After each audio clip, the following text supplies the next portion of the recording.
الله وبركاته. الحمد لله رب العالمين والعاقبة للمتقين ولا عدوان إلا على الظالمين، والصلاة والسلام على سيدنا ونبينا محمد بن عبد الله الأمين وعلى آله وأصحابه أجمعين، أما بعد. أعوذ بالله من الشيطان الرجيم، بسم الله الرحمن الرحيم. وأنزلنا من السماء ماء طهورا لنحيي به بلدة ميتا ونسقيه مما خلقنا نعاما وأناسيا كثيرا. محترم حضرات، اللہ تعالیٰ کا خاص فضل و کرم اور اس کا احسان ہے کہ اس نے ہمیں مسلمان بنایا، رسول اللہ صلی اللہ علیہ وسلم کی امت میں شامل فرمایا اور ہزاروں راستے کھول دیے کہ جن راستوں سے ہم اللہ تعالیٰ تک پہنچ سکتے ہیں اور اسے پا سکتے ہیں، اس کے قریبی لوگوں میں شامل ہو سکتے ہیں. اور ان میں ایک بہت بڑا ذریعہ اللہ کی نعمتوں پر شکر ادا کرنے کا ہے. سورہ نحل، جس کو سورۃ النعم ہی کہا جاتا ہے، نعمتوں کی سورہ میں اللہ تعالیٰ نے ہر طرح کی نعمتوں کا ذکر فرمایا ہے، خواہ اس کا تعلق انسان کے دین و ایمان سے ہو، ایک انسان ہونے کی حیثیت سے ہو، یا جو نعمتیں اللہ نے عطا فرمائی ہیں جانوروں کی شکل میں، سواریوں کی شکل میں، اور یہ جو پھیلا دیے ہیں کائنات میں اپنے مختلف مظاہر اور اپنی قدرت کی مختلف ایسی نعمتیں کہ جن کو دیکھ کر انسان اللہ کو یاد کر سکتا ہے. ہوا اور پانی کا انتظام، سورج اور چاند کی گردش، اور یہ پھلوں اور پھولوں کا نکلنا اور ان کا مرجھانا، اور اسی طرح سے ستاروں کا پورا نظام، اور شہد کی مکھیوں کے ذریعے سے شہد کا پہنچانا، اور کیسے اللہ تعالیٰ نے خون اور گندگی کے راستے سے خالص دودھ ہم تک پہنچایا، اور پھر یہ ہمارا خاندان اور بیٹے اور پوتے اور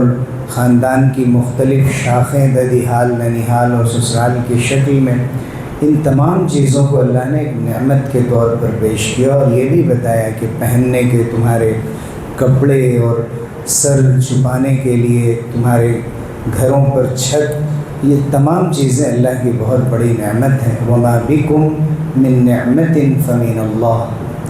یہ جتنی بھی نعمتیں ہیں سب اللہ کی جانب سے ہیں، کوئی بھی چھوٹی یا بڑی چیز ہے سب اللہ کی جانب سے ہے، اور اسے یاد رکھتے ہوئے اللہ کا شکر ادا کرنا ہے. یہی ایک مومن کا فریضہ ہے، اور یہی ایک مومن کے لیے سب سے بڑے اعزاز کی بات ہے، اور اسی سے وہ اللہ کے قریب ہوتا ہے. کہیں فرمایا اسی سورہ میں وَإِن تَعُدُّوا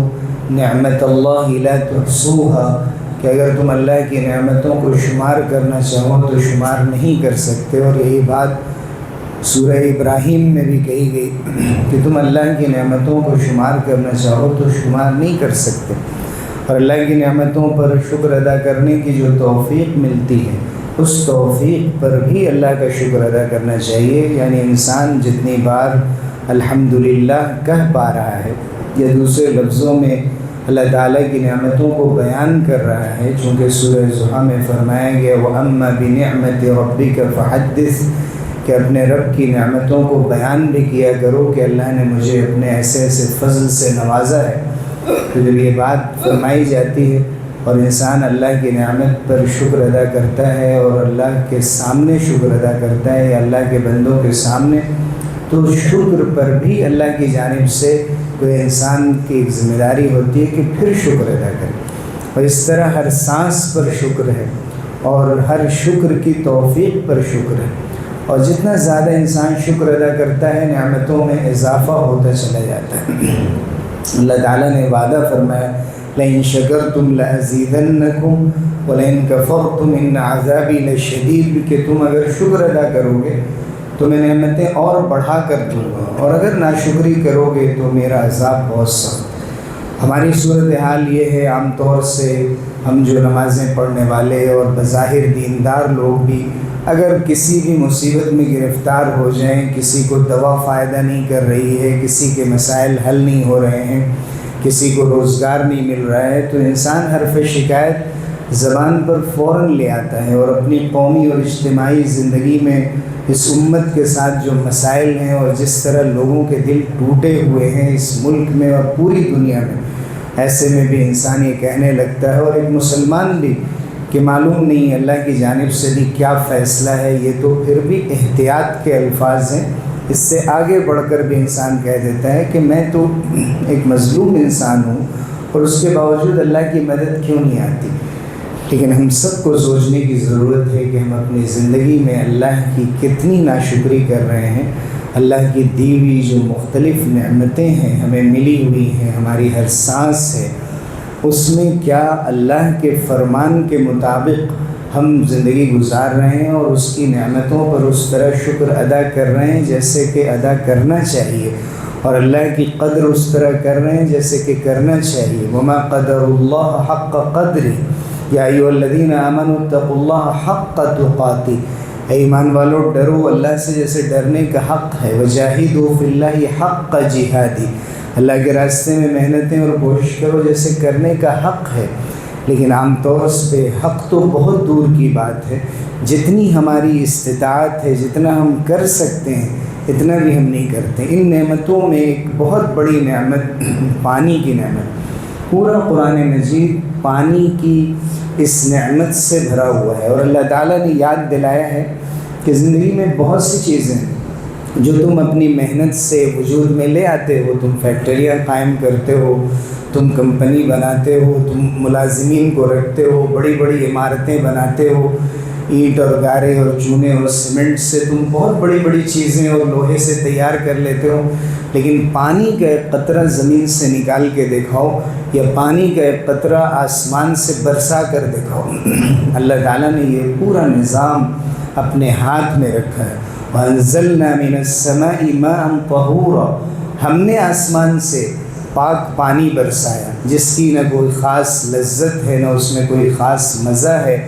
نہ اس کی کوئی خاص بو ہے، نہ اس کے اندر کچھ خاص رنگ ہے۔ جب اس میں کوئی چیز مل جاتی ہے اور تھوڑے پانی میں زیادہ چیز مل جائے تو اس کا رنگ بدل جاتا ہے، اس کا ذائقہ بدل جاتا ہے، اس کی بو بدل جاتی ہے، لیکن پانی بڑا بے رنگ ہوتا ہے، بڑے انصاف کے ساتھ آسمان سے برستا ہے۔ وہ کسی نسل اور خاندان اور علاقے کا رنگ لے کر نہیں آتا، کسی جھنڈے کا رنگ لے کر نہیں آتا، بے رنگ ہے۔ اور ہوا کے بعد سب سے زیادہ بڑی نعمت ہے جو اللہ تعالیٰ نے عام رکھی ہے، سب کے لیے رکھی ہے۔ فرمایا کہ پاک پانی ہم نے آسمان سے نازل کیا تاکہ اس سے ہم مردہ زمینوں کو زندہ کر دیں، اور اس سے ہم اپنے پیدا کیے ہوئے چوپایوں میں اور انسانوں میں سے بہت سے لوگوں کو ہم پانی پلائیں۔ اور اللہ تعالیٰ یہ اسے عام رکھتا ہے، کرتا رہتا ہے۔ اور جہاں کہیں یہ فرمایا سورہ سجدہ میں کہ اولم یروا انا نسوق الماء الى الارض الجرز فنخرج به زرعا تأكل منه انعامهم وانفسهم افلا يبصرون، کیا وہ دیکھتے نہیں کہ ہم پانی کو پہنچاتے ہیں بنجر زمینوں میں، ایک تو آسمان سے پانی اتارتے ہیں، پھر بنجر زمینوں میں جو بالکل کاشت اور کھیتی کے قابل نہیں رہ جاتی وہاں تک پہنچاتے ہیں، اور اس سے پھر ہم کھیتیاں نکالتے ہیں جن سے چوپائے بھی کھاتے ہیں اور انسان بھی کھاتے ہیں۔ کیا لوگ دیکھتے نہیں ہیں؟ افرأیتم الماء الذی تشربون، کیا وہ پانی تم نہیں دیکھتے جو تم پیتے ہو؟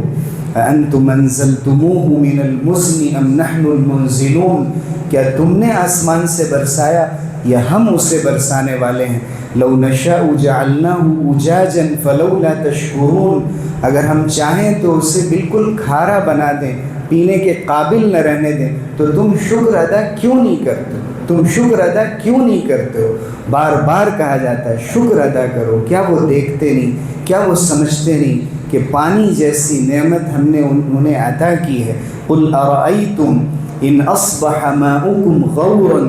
فمن یأتیکم بماء معین، کیا کہہ دیجئے کہ کیا تم دیکھتے ہو، تمہارا کیا خیال ہے کہ اگر تمہارا یہی پانی خشک ہو جائے اور زمین کی گہرائیوں میں چلا جائے اور بورویل تمہارے خشک ہو جائیں اور وہاں سے پانی نہ نکلے، کون ہے جو بہتے ہوئے چشمے کا پانی تمہیں لا کر پلائے؟ وَنَزَّلْنَا مِنَ السَّمَاءِ مَاءً مُبَارَكًا، ہم نے آسمان سے مبارک پانی، بابرکت پانی اتارا ہے، بابرکت پانی برسایا ہے، اور اس کے ذریعے سے فَأَنبَتْنَا بِهِ جَنَّاتٍ وَحَبَّ الْحَصِيدِ، اس سے باغات ہم نے اگائے، اس کے ذریعے سے ہم نے کھیتی کے لیے اناج پیدا کیے۔ وَالنَّخْلَ بَاسِقَاتٍ لَهَا طَلْعٌ نَضِيدٌ، لمبے لمبے کھجور کے درخت اسی پانی کے ذریعے سے کھڑے ہیں جس کے خوشے تہ بتہ ہوتے ہیں۔ رزقا للعباد وَأَحْيَيْنَا بِهِ بَلْدَةً مَيْتًا كَذَلِكَ الْخُرُوجُ، یہ سب کیوں ہم نے کیا ہے؟ اپنے بندوں اور اپنی مخلوقات کے رزق کے لیے کیا، ان تک رزق پہنچانے کے لیے کیا، اور اسی ذریعے سے ہم بنجر زمینوں اور مردہ زمینوں کو زندہ کرتے ہیں۔ ایسے ہی انسان بھی مرنے کے بعد اور بالکل ہڈی بوسیدہ ہڈی بن جانے کے بعد اور شیء غیر مذکور ہو جانے کے بعد کہ جب اس کا کوئی وجود نہیں رہے گا، دوبارہ ہم اسے اسی طرح اٹھا دیں گے جیسے ایک مرجھائے ہوئے درخت کو ہم پانی کے چند قطروں سے لہلہا دیتے ہیں اور سرسبز و شاداب بنا دیتے ہیں، اور تم دیکھ کر اسے خوش ہوتے ہو۔ امن خلق السماوات والارض وانزل لكم من السماء ماء، کون ہے یا کون ہے جس نے آسمان اور زمین کو پیدا کیا؟ وہ کون ہے جس نے آسمان سے پانی برسایا؟ انزلنا من السماء ماء فانبتنا به حدائق ذات بہجہ، اور اس کے ذریعے سے پھر ہم نے لہلہاتے ہوئے خوبصورت باغات بنائے، گارڈنز بنائے، چمن بنائے، گلستاں بنائے جن سے تمہیں دیکھ کر خوشی ہوتی۔ ما کان لکم ان تنبتوا شجرہا، تم ان کے پودے نہیں لگا سکتے تھے، تم ان کے درخت اپنی استطاعت سے، اپنی فیکٹریز میں تیار کر کے، اپنے ذرائع سے، تمہارے پاس کوئی ذریعہ نہیں تھا جس سے تم یہ کام کر سکتے تھے۔ اِلٰہٌ مع اللہ، بتاؤ کہ کیا پھر اللہ کے ساتھ کوئی اور معبود ہے، کوئی اور پانی برسانے والا دیوتا ہے، کوئی دیوی ہے جو دینے والا، مال دینے والی لکشمی اور علم دینے والی سرسوتی اور پانی برسانے والا آکاش دیوتا اور یہ دھرتی ماں کون ہے جو تمہیں کوئی دے سکے؟ یہ تمہارے بنائے ہوئے بت ہیں۔ ما انزل اللہ بہا من سلطان، اللہ نے اس کی کوئی دلیل نہیں رکھی۔ آج دنیا پریشان ہے پانی کے قطرے کے لیے، یہ ایل نینیو کے ذریعے سے اللہ نے دکھا دیا۔ تم اس کی سائنسی وجہ تلاش کرتے رہو کہ پیسیفک اوشن میں موسم جو ڈس بیلنس ہونے کی وجہ سے کہیں گرمی زیادہ، کہیں سردی زیادہ، کہیں برسات زیادہ، کہیں سیلاب کی شکل، لیکن تم سے دنیا سنبھالے نہیں سنبھل رہی ہے۔ اور یورپ جیسے ترقی یافتہ علاقے میں ایئر کنڈیشن خریدنے کے لیے لوگ ایک دوسرے پر حملے کر رہے ہیں۔ تم دیکھو کہ تمہارے پاس کیا ہے، تمہارے پاس کیا اختیارات ہیں۔ اگر ہم اپنی قدرت اور نعمت کا چھوٹا سا حصہ اگر روک لیں تو تمہاری یہ صورتحال ہوتی ہے۔ آج واٹر کرائسس سے یہ شہر بھی جوجھ رہا ہے، پریشان ہے، مشکلات کا سامنا ہے، اور یہ دیکھا جا رہا ہے کہ روزانہ 400-500 بورویل خشک ہو رہے ہیں، اور ٹینکر کے لیے 20-20 ہزار لوگ لائن میں لگے ہیں، اور اتنے ٹینکر جو ہے ملتوی کیے جا رہے ہیں، کینسل کیے جا رہے ہیں کہ ہم نہیں دے سکتے، اور ہم یہ سوچ رہے ہیں کہ ابھی اس ویسٹرن حیدرآباد میں ہیں، ہم کسی دوسرے علاقے میں ہیں، ابھی ہم محفوظ ہیں۔ ہر شخص پانی میں اسراف کر رہا ہے، پانی کو بچانے کی کوشش، اپنے پاس جو پانی ہے کیسے اس پانی کو ہم محفوظ رکھ سکیں، کیسے ہم پانی کو اسٹور کر سکیں، زیادہ دنوں تک چلا سکیں اپنے لیے، اور کچھ بچے تو دوسروں کے کام آئے گا،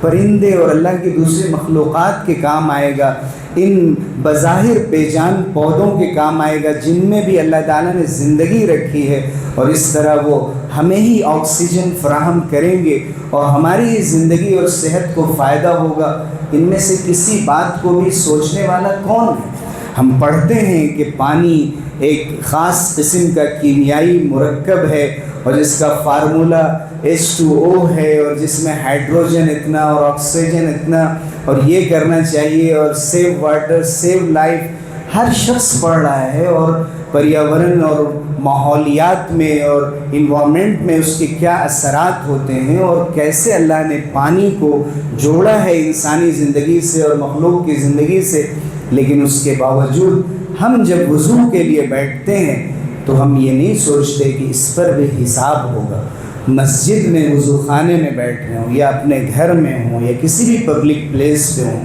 پانی تو جا رہا ہے۔ کب سے ہم سنتے آ رہے ہیں کہ تیسری جنگ پانی پر ہوگی، اور واقعی دیکھیے آپ پانی پر ہو رہی ہے۔ پانی جس کشتی کے جہاں سے بڑے بڑے پانی کے جہاز گزریں گے تو ہمیں گیسز ملیں گی اور اس کے ذریعے سے ہمیں فیول ملے گا۔ آج اسی اسٹریٹ کے لیے جنگ لڑی جا رہی ہے، اور دنیا نے دیکھ لیا کہ باتیں بہت سی کی گئی، لیکن بات وہیں آ کر سمٹ گئی کہ ہمیں پانی کی گزرگاہ چاہیے، ہمیں کوئی راستہ چاہیے، ہمیں پانی کے ذریعے سے، پانی کے بغیر ہمارا کوئی وجود نہیں ہے۔ اور اسے اللہ تعالیٰ نے تقریباً جو 4 حصے ہیں دنیا کے، اس میں سے 3/4 تقریباً پانی کو رکھا ہے۔ 72-3% اس روئے زمین پر پانی ہے، اور خود انسان کے وجود کے اندر بھی 60-70% پانی ہے۔ جیسے جیسے پانی گھٹتا جاتا ہے انسان کی صحت متاثر ہوتی جاتی ہے۔ تو حضور صلی اللہ علیہ وسلم حضرت سعد ابن ابی وقاص رضی اللہ عنہ کے پاس سے گزرے تو آپ نے فرمایا کہ پانی اسراف مت کرو، ھذا صرف، پانی کم خرچ کرو۔ تو انہوں نے کہا افی الوضوء صرف یا رسول اللہ، اے اللہ کے رسول کیا پانی میں بھی اسراف ہوتا ہے، پانی میں بھی فضول خرچی ہوتی ہے؟ آپ صلی اللہ علیہ وسلم نے فرمایا نعم ولو كنت على نہر جار، بالکل اس میں بھی اسراف ہوتا ہے۔ چاہے تم بہتی ہوئی نہر کے کنارے وضو کر رہے ہو تب بھی اتنی پانی سے کرو جس سے تمہارا وضو اطمینان بخش شکل میں ہو جائے۔ اس سے زیادہ پانی کا استعمال کرنا یہ اسراف ہے۔ اگر ہم 4تھی مرتبہ کسی بھی عضو کے لیے پانی لے رہے ہیں تو سنت کے خلاف کر رہے ہیں۔ کان النبی صلی اللہ علیہ وسلم یتوضأ بالمد وکان یغتسل بالصاع، آپ صلی اللہ علیہ وسلم 1 مد سے وضو فرماتے تھے، یعنی تقریباً اگر کلو گرام کے اعتبار سے دیکھا جائے تو آپ 1-1.5 کلو پانی میں وضو کر لیا کرتے تھے۔ اگر اس سے کچھ زیادہ بھی خرچ ہو جائے تو اس کی گنجائش ہے، لیکن حد سے زیادہ کی گنجائش ہے۔ غسل فرماتے تھے آپ 1 سا میں 3.5-4 کلو پانی ہوتا تھا، اور بعض روایتوں کے مطابق 9-10 کلو پانی بھی ہو جاتا ہے۔ لیکن اس سے زیادہ کہ شاور لینا، اب تو یہ اصطلاح استعمال ہوتی ہے غسل کرنے کی، ختم ہو گئی، ہم شاور لیتے ہیں اور دن میں 5 بار لیتے ہیں، جب گھر آئیں تب لیتے ہیں، اس لیے کہ ہمیں کیا ہے، گلی کوچوں میں پانی پہنچ رہا ہے یا نہیں پہنچ رہا ہے، پانی صاف مل رہا ہے یا نہیں مل رہا ہے۔ ہم مسلمانوں میں بہت کم ایسے نام ہیں جو اس قسم کی چیزوں کے لیے موومنٹ چلاتے ہوں، کیمپین چلاتے ہوں، لوگوں میں بیداری پیدا کرتے ہوں کہ دیکھو پانی کو کیسے محفوظ کرنا ہے، صاف پانی کا انتظام کیسے ہونا ہے۔ وَأَسْقَيْنَاكُمْ مَاءً فُرَاتًا، اللہ نے فرمایا کہ ہم نے تمہیں میٹھا پانی پلایا ہے، اور فرمایا گیا کہ جب پانی رک جائے، یا قوم استغفروا ربکم انہ کان غفارا یرسل السماء علیکم مدرارا، تو استغفار کرو۔ استغفار کے نتیجے میں تمہارے لیے اللہ تعالیٰ آسمان سے دہانے کھول دے گا، وہ معاف کرنے والا ہے، تمہارے لیے آسمان سے بڑی مقدار میں مسلسل پانی برسائے گا، مدرارا۔ اس لیے سب سے پہلے ہمیں استغفر اللہ کی کثرت کرنی چاہیے۔ اللہم انت ربی لا الہ الا انت خلقتنی وانا عبد وانا على عہدک ووعدک ما استطعت اعوذ بک من شر ما صنعت ابوء لک بنعمتک علی وابوء بذنبی فاغفر لی انہ لا یغفر الذنوب الا انت۔ یہ سید الاستغفار ہے، جسے بعض کتابوں میں 6 کلمے کے طور پر، بعض میں 5ویں کلمے کے طور پر پیش کیا گیا۔ یہ استغفار کا سردار ہے، یعنی صرف استغفر اللہ پڑھنا یہ کم درجہ ہے۔ استغفر اللہ ربی من کل ذنب واتوب الیہ دوسرے نمبر۔ تیسرے نمبر پر ہم یہ سید الاستغفار پڑھیں، اللہم اغفر لی وتب علی۔ حضور صلی اللہ علیہ وسلم کثرت سے پڑھا کرتے تھے، اللہ معاف فرما، میری توبہ کو قبول فرما، انک انت التواب الغفور، آپ خوب توبہ کو قبول کرنے والے، توبہ کی توفیق دینے والے اور معاف کرنے والے۔ مسلسل ہم سب لوگ مل کر استغفار کا اہتمام کریں، انفرادی طور پر بھی، ہر نماز کے بعد بھی، چلتے پھرتے بھی، کہ یہ جو بھی موسمی تبدیلی ہوگی، اس کی جو بھی وجوہات ہوں گی، لیکن ہر چیز کی جو آخری کلید ہے، کنجی ہے، اس کی ہے، وہ اللہ کے ہاتھ میں ہے۔ وَإِن مِّن شَيْءٍ إِلَّا عِندَنَا خَزَائِنُهُ وَمَا نُنَزِّلُهُ إِلَّا بِقَدَرٍ مَّعْلُومٍ۔ ہر چیز کے ہمارے پاس بے شمار خزانے ہیں، ہم اس میں سے اتنا ہی نازل کرتے ہیں جتنے کی ضرورت ہوتی ہے، اور کبھی کبھی اللہ تعالیٰ اس سے روک کر انسانوں کو آزماتا ہے تاکہ رجوع کریں اللہ کی طرف، اللہ سے مانگیں، گڑ گڑائیں، توبہ کریں۔ اور بہت ہی قریبی وقت میں یہاں صلاۃ استسقاء کی نماز ہاکی گراؤنڈ میں ہونے والی ہے، اس کی تاریخ کا یا 26 یا کسی تاریخ کا اعلان کیا گیا ہے، قریبی وقت میں مزید اعلان ہوگا، اس میں ہم سب بڑی تعداد میں شریک ہوں۔ صلاۃ استسقاء میں بارش کے لیے دعا کی جاتی ہے، نماز 2 رکعت پڑھی جاتی ہے، امام قرأت کرتا ہے اور اس کے بعد خطبہ دیتا ہے۔ اس خطبے میں شروع میں ہی اپنی چادر یا رومال جو چیز بھی اس کے کاندھے میں، اس کو پلٹ دیتا ہے اللہ تعالیٰ کے سامنے، یہ ظاہر کرنے کے لیے کہ اللہ حالات کو بھی ایسے ہی پلٹ دیجئے، بدل دیجئے، بہتر بنا دیجئے۔ اور ہاتھ یوں دعا مانگے جاتے ہیں تو یوں پلٹ کر دعا مانگی جائے تاکہ اللہ تعالیٰ سے فریاد کیا جائے کہ اللہ ہمارے حالات بالکل بدل چکے ہیں اور ہمیں بارش کے ایک ایک قطرے کی ضرورت ہے، اللہ عطا فرما دیجئے، اس لیے کہ آپ نے فرمایا ہے کہ وَجَعَلْنَا مِنَ الْمَاءِ كُلَّ شَيْءٍ حَيٍّ، ہم نے پانی سے ہر جاندار کو پیدا کیا، جو پروٹوپلازم ہے، جو نخر مایہ ہے، اور ہر جاندار میں، ہر سیل میں اللہ تعالیٰ نے اس کو رکھا ہے، اس میں بھی بڑا حصہ پانی کا ہوتا ہے، چاہے وہ سالڈ شکل میں پانی ہو، برف کی شکل میں، یا لیکوڈ شکل میں پانی ہو، یا گیسز کی شکل میں جو آبی بخارات فضاؤں میں پھیل جاتے ہیں، ہر جگہ پانی اور پانی کی ضرورت ہے۔ اللہ کی ایسی عظیم ترین نعمتوں کے سلسلے میں ہماری جو ذمہ داری ہے، سب سے پہلے تو یہ کہ ہم وضو اور غسل میں اسراف سے بچیں۔ دوسری بڑی ذمہ داری یہ ہے کہ ہم لوگوں کو صاف پانی پہنچانے کی فکر کریں، خاص سرکار کی طرف سے، دوسرے ذرائع سے پینے کے پانی کی سبیل لگائی جاتی ہے، دوسرے انتظامات کیے جاتے ہیں، ہم اس میں حصہ لیں۔ ہم زیادہ سے زیادہ حضور صلی اللہ علیہ وسلم سے جب حضرت سعد بن عبادہ رضی اللہ عنہ کی والدہ کا انتقال ہوا تو انہوں نے پوچھا کہ کیا میں کوئی کام، کوئی صدقہ ایصال ثواب کے لیے اپنی والدہ کے لیے کر سکتا ہوں؟ تو حضور صلی اللہ علیہ وسلم سے جب انہوں نے پوچھا کہ ای الصدقۃ افضل، سب سے افضل صدقہ کیا ہے، تو آپ صلی اللہ علیہ وسلم نے فرمایا کہ سقی الماء، پانی پلانا، پانی پلانا سب سے افضل صدقہ ہے۔ پھر ہمارے کسی ذاتی عمل سے،